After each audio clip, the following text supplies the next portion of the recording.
ভারতীয় ক্রিকেট দলের কোচ গৌতম গম্ভীরের খামখেয়ালিপনার জন্য কিন্তু ভারত হেরেই চলেছে। প্রথমে ওয়ানডে সিরিজ হেরেছে, এখন অস্ট্রেলিয়ার সঙ্গে টি-20 সিরিজ 1-0-তে পিছিয়ে। যে বোলারটা টি-20 ক্রিকেটে 100 উইকেট নিয়েছেন, সেই অর্শদীপ সিংকে তিনি বাইরে বসিয়ে রেখে দিয়েছেন। কারণ গৌতম গম্ভীরের পছন্দের প্লেয়ার অর্শদীপ সিং নন, তার পছন্দের প্লেয়ার হলেন হর্ষিত রানা। গৌতম গম্ভীর এটা বিশ্বাস করেন যে হর্ষিত রানা নাকি একদিন বিশ্বের সেরা অলরাউন্ডার হবে। সেই কারণেই অস্ট্রেলিয়ার সঙ্গে দ্বিতীয় টি-20 ম্যাচে তাকে মিডিল অর্ডারে নামিয়েছিলেন ব্যাটিং করার জন্য। হর্ষিত রানা 33 বলে 35 রান করেছিলেন। ম্যাচের একটা সময় ছিল যে সময় হর্ষিত রানার জন্য অভিষেক স্ট্রাইক পাচ্ছিলেন না, লাস্ট বলে রান নিয়ে তিনি স্ট্রাইকটা রোটেট করে দিচ্ছিলেন। সেই কারণেই ভারত বড় ইনিংস খেলতে পারেনি। ভারত 125 রানে শেষ হয়ে গেছিল।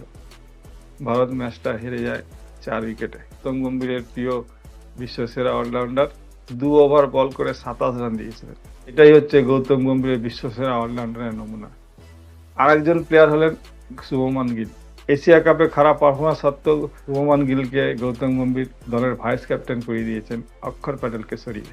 দিনের পর দিন জঘন্যতম পারফরমেন্স করে চলেছেন। এই শুভমান গিলের জন্যেই সঞ্জু স্যামসং ওপেনিং স্লটে জায়গা পাচ্ছেন না। তার খেলার প্রভাব পড়ছে, সঞ্জু স্যামসং ব্যাটে রান পাচ্ছেন না। এই শুভমান গিলের জন্যেই ওপেনিং স্লটে উষস্বী জয়সওয়াল সুযোগ পাচ্ছেন না। কিন্তু গৌতম গম্ভীর শুভমান গিলকে টি-20 টিমে স্ট্যাবলিশ করিয়ে ছাড়বেন, তাই ম্যাচের পর ম্যাচ খেলেই যাচ্ছেন। আদেই এই দুজন প্লেয়ার হর্ষিত রানা আর শুভমান গিল টি-20 দলে সুযোগ পাওয়ার যোগ্য? আমার তো মনে হয় না। আপনারা কি বলেন? অবশ্যই কমেন্ট বক্সে বলুন।